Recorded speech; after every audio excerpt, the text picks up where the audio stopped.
ಮಾವನಲ್ಲಿಗೆ ಬಂದಡ ಮಾದ್ರಾವನೀಪತಿ ಶಲ್ಯ ಮಿಗೆ ಸಂಭಾವಿಸಿದನೊಲಿದಿತ್ತನೇ ತಂಗಖಿಳ ವಸ್ತುಗಳ ತೀವಿದರು ಬಂಡಿಯಲಿ ಮುಂದಣ ಚಾವಟೆಯ ಚಪಳರಿಗೆ ಹರಿಯ ನೃಪಾವಳಿಗಳಲ್ಲಲ್ಲಿ ತೆತ್ತರು ಬಂದು ತಮಗೆ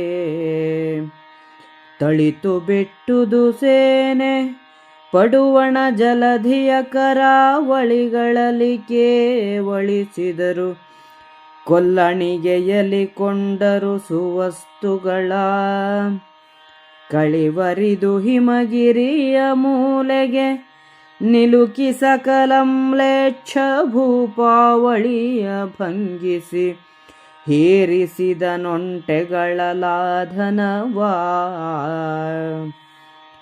ಹೇರಿದವು ಬಹುಧನವ ನೊಂಟೆಗಳಾರು ಸಾವಿರ ಮಿಕ್ಕ ವಸ್ತುವ ಹೇರಿದವು ಎತ್ತುಗಳ ಹೂಡಿದ ಭಂಡಿ ಸಾವಿರವೋ 6 ಲಕ್ಷ ತುರಂಗ ಉಷ್ಟ್ರಗಳಾರು ಕೋಟೆಗಳಾನೆ ಗಣನೆಯ ಮೀರಿದವು ಮೃಗ ಪಕ್ಷಿ ಕೋಣನ ಕುರಿಯ ಹಿಂಡುಗಳು ಮರಳಿತೀತನ ಸೇನೆ ಬಂದನು ಪುರಕ್ಕೆ ಕಂಡನು ಧರ್ಮಪುತ್ರನ ಚರಣ ಕೆರಗಿದ ನಖಿಲ ವಸ್ತುವ ಬೇರೆ ತೋರಿಸಿದ ಅರಸನೋತ್ಸವವನು ವೃಕೋದರ ನರನ ಕುಲ ಸಹದೇವನಂತಃಪುರದ ಹರುಷದ ಸಿರಿಯನದನೇ ವರ್ಣಿಸುವೆನೆಂದ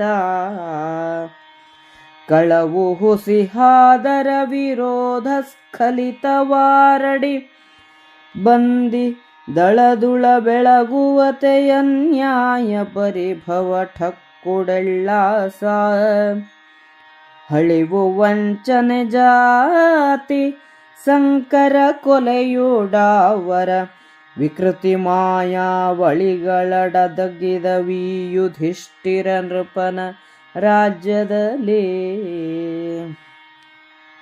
ನಕುಲನು ಮದ್ರದೇಶಕ್ಕೆ ಹೋಗಲು ಮದ್ರದೇಶದ ದೊರೆಯಾದ ಶಲ್ಯನು ಅವನನ್ನು ಸಂಭಾವಿಸಿ ಅನೇಕ ಸುವಸ್ತುಗಳನ್ನು ಕೊಟ್ಟನು.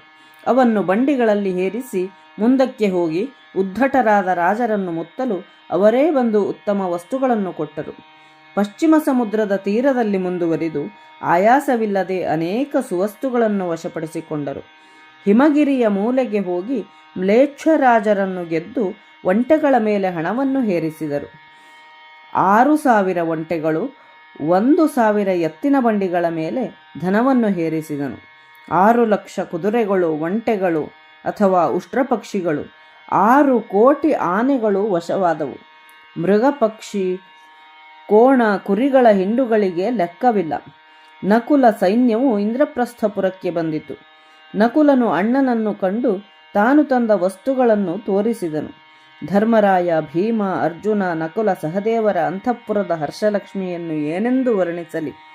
ಕಳವು, ಸುಳ್ಳು, ವ್ಯಭಿಚಾರ, ವಿರೋಧ, ಆಡಿದ ಮಾತಿಗೆ ತಪ್ಪುವಿಕೆ, ಮೋಸ, ಬಂಧನ, ಹಗಲು ದರೋಡೆ, ಅನ್ಯಾಯ, ಲೂಟಿ, ಸೋಲು, ಕಪಟ, ಬೈಗಳು, ವಂಚನೆ, ಜಾತಿ ಸಂಕರ, ಕೊಲೆ, ಕ್ಷಾಮ, ಮಾಯೆಗಳು ಯುಧಿಷ್ಠಿರನ ರಾಜ್ಯದಲ್ಲಿ ಇರಲಿಲ್ಲ.